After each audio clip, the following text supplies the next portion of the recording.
Hello and welcome to EduViz.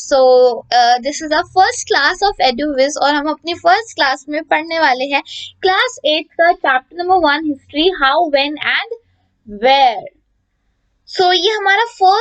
ये हमारी first class है. हम ट्राई करेंगे कि हम 8th क्लास की सोशल साइंस और 6th to 8th class maths भी कवर करना हम ट्राई करेंगे. We'll try our level best. हम जुलाई तक पूरा सिलेबस कवर करना ट्राई करेंगे. Obviously we can't say anything now, but yeah we'll try. हम जुलाई तक सारा सिलेबस कवर कर देंगे एंड ट्राई करेंगे कि वन शॉट रिविजन्स हो ताकि आपको बार बार लेक्चर्स ढूंढने ना पड़े. Moving on, this is me Asmi Singh. Chapter number 1 how when and where.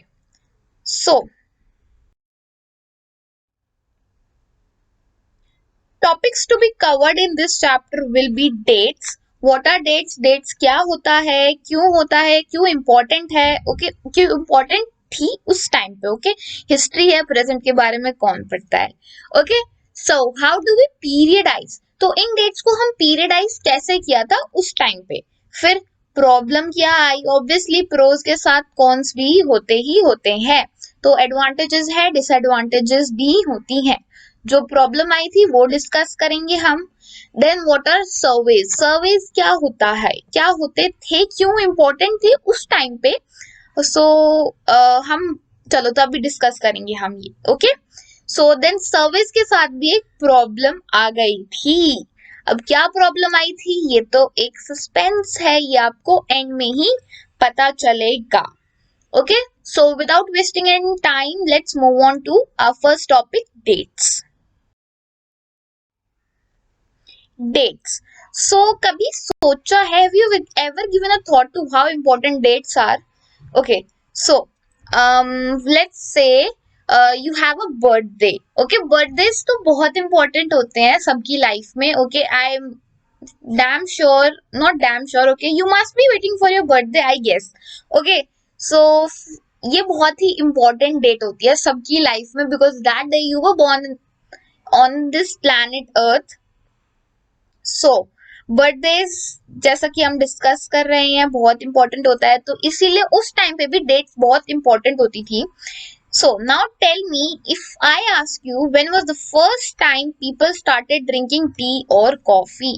Interesting question है, लेकिन इसका आंसर हमारे पास कभी नहीं होता अगर कोई पर्सन डेट इन्वेंट नहीं करता तो. ओके, अब पता चला डेट कितनी इंपॉर्टेंट होती है हमारी लाइफ में. अब हम इन डेट्स को पीरियडाइज कैसे करते हैं. अभी तो ऑब्वियसली 30 मंथ्स होते हैं, 31 होते हैं, 28 होते हैं, लेकिन उस टाइम पे ना एक पीरियड था.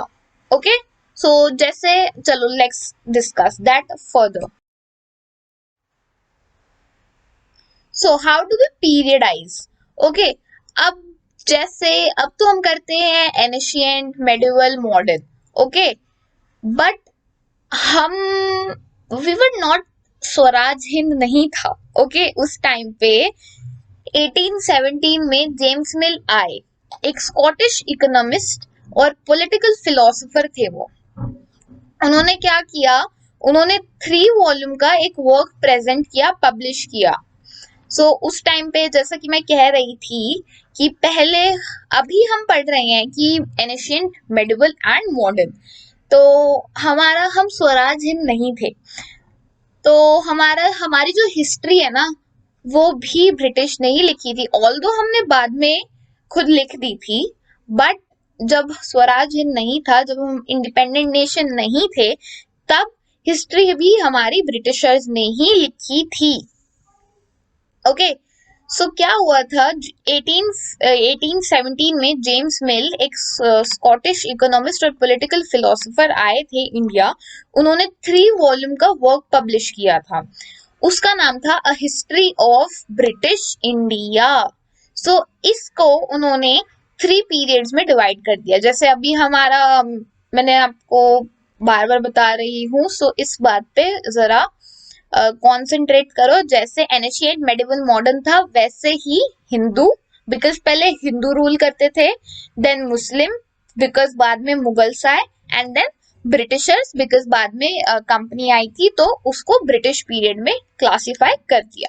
ओके, सो ये 3 पीरियड्स में हमारा जो इंडियन हिस्ट्री थी वो मिल साहब भाई साहब ने क्लासिफाई कर दी थी।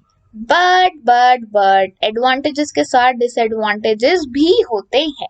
सो वो डिसएडवांटेज, लेट्स सी डिसएडवांटेजेस क्या थी, प्रॉब्लम क्या आई। सो in his classification, Mill thought that Asian societies were at a lower level of civilization than Europe. So ये एक बहुत ही गलत भावना थी मिल जी में। उन्हें लगता था कि जो एशियन सोसाइटीज हैं वो यूरोप सिविलाइजेशन से बहुत ही लोअर लेवल पे है, which was very wrong, okay, for him to think, but obviously Britishers थे तो फिर ऐसा तो सोचेंगे ही। वो ऐसा सोचते क्यों थे? वो ऐसा इसलिए सोचते थे क्योंकि इंडिया में ना उस टाइम पे बहुत religious intolerance, caste taboos and superstitious practices थे जो सोशल लाइफ को बहुत डोमिनेट करते थे। हम सती प्रथा के बारे में आगे पढ़ेंगे विमेन कास्ट एंड रिफॉर्म में। सो सती प्रथा थी, चाइल्ड मैरिज था, ओके, एंड मुस्लिम हिंदू भी they were fighting with each other, okay, and वही था, SC ST था, ओके, अनटचेबिलिटी थी।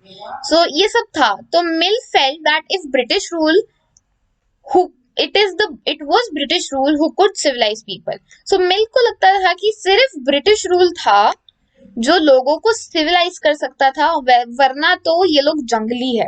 Okay, I am not thinking like this, okay, मैं ऐसा नहीं सोच रही हूँ। मिल सोचता था कि ब्रिटिश रूल ही लोगों को सिविलाइज कर सकता था, वरना they were not going cool. Okay, क्यों? क्योंकि वही था religious intolerance, caste taboos and superstitious practices. Okay, so this was the problem with Mill's classification. Okay, अगर क्वेश्चन आए तो लिख देना ये points. Okay, surveys. Okay, so surveys क्या होता है? Water surveys. Surveys basically preserve documents होते थे। ओके, ऑफिशियल डॉक्यूमेंट्स होते थे। सो ऑफिशियल लिखना जरूरी है। ओके, मार्क्स कट जाएंगे। ओके, सो ऑफिशियल लिख देना। So surveys are official preserved official documents. Okay. So British rule के टाइम पे, during British rule, surveys became an important thing. बहुत important हो गया था British rule के टाइम पे। They thought that by doing this, things could be properly studied and debated, and for an effective administration, surveys बहुत important थे। अब surveys देखो, इंडिया पे मतलब किसी भी कंट्री पे राज करने से पहले you have to study about the country you are ruling on. Okay, so अब आपको पता ही नहीं होगा कि what is India, India work कैसे करता है, इंडिया के कैसा रिलीजन है, कैसे कल्चर है, कैसे लोग हैं, ओके, क्या फ्लोरा फोना है, तो आप इंडिया पे रूल कैसे करोगे, राइट? सो ये बहुत इंपॉर्टेंट था कि आप पहले देखो कि भाई इंडिया है क्या एक्चुअली में। ओके, एंड देन अपना जो एडमिनिस्ट्रेशन है वो स्टार्ट करो। तो इसलिए सर्वेज बने थे। Okay, so they set up record rooms to preserve documents. Okay, documents preserve करने के लिए रिकॉर्ड रूम्स बनाए गए थे। अब ये 1 मार्क का क्वेश्चन आएगा आपका। Main record room, where was the main record room of to preserve documents? Okay, so India में मेन रिकॉर्ड रूम का नाम था the national archives of India, जो कि बना था 1920s में। Okay, so national archives of India, learn कर लेना ये name, national archives of India. So ये मेन रिकॉर्ड रूम था इंडिया का, यहाँ पे जो डॉक्यूमेंट्स थे वो प्रिजर्व किए जाते थे। बट एक प्रॉब्लम तो हर जगह ही होती है, प्रॉब्लम हमेशा आ जाती है। सो प्रॉब्लम क्या आई, let's discuss.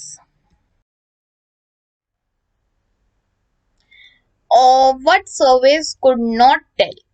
Although surveys couldn't tell the feeling of people which they felt for a particular law. Feelings नहीं बता पाते थे सर्वेज। अब देखो, ऑफिशियल डॉक्यूमेंट्स है, उसमें किसी की भी कोई फीलिंग्स नहीं बताई जाती थी। ओके, सो फीलिंग्स नहीं बता पाते थे कि लोग कैसा फील कर रहे थे उस पर्टिकुलर लॉ के बारे में। Okay, so this was it. अब हमें पता कैसे चला कि how people felt about the particular law? हमें डायरीज मिली, पर्सनल डायरीज होते हैं ना, तो लोग वो लिखते थे पर्सनल डायरी, जैसे होता है ना, dear diary, today my day went like this this this this this this blah blah blah blah. Okay, so या डायरीज मिली हमें, हमने खोज की, ओके, एंड हमें डायरीज मिली जिससे हमें पता चला कि लोग एक पर्टिकुलर लॉ के बारे में कैसा फील करते थे। Okay, so this was it. This is Asmi Singh signing off for today. So stay tuned for the next chapter, chapter number 2, from trade to territory. So bye, have a nice day.